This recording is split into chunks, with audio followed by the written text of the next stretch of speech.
Wolhing Gaeltachta Gael Smuinu on the Gaelig Waku mar our done GCSE.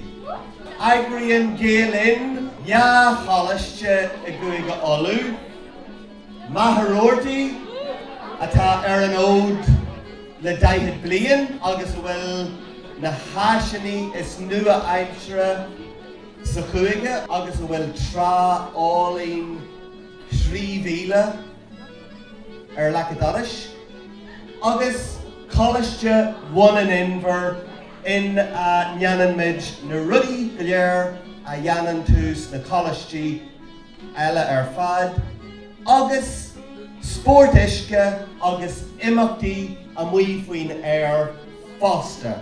Dheibh tú rud éigean sa bhreis I món an inver. Tá Coláistí one an inver agus Coláistí Maharorty loníthe gantar an Leiger gCúige Gaeltachta. So, tá tú an seo Coláistí one an inver. Now on the reckon the Gaheling. Wow! Na bí mar sin. An bhfuil tú réile buile le do bhaintear Gaeilge? Deir daoine go bhfuil an Gaeilge in na nál rubbag méie. Mar a bheith teanga ó Mars. Fadúda! A tá buning inver an cantar is leidide agus is sevre Gaeilge sa tír. De na saineálaí teanga is sfér. Da hanga guchis. Anis, an bhfuil tú réid a sportisce?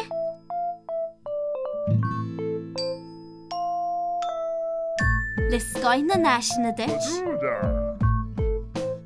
Discóna as power. Much na hetse inta cardil. Agus foran harave codil. Jen cardja agus carsnas the hudge Gaeilge. Beeling, Gaeling. Coláistí one an inver. An bhfuil tusa ré?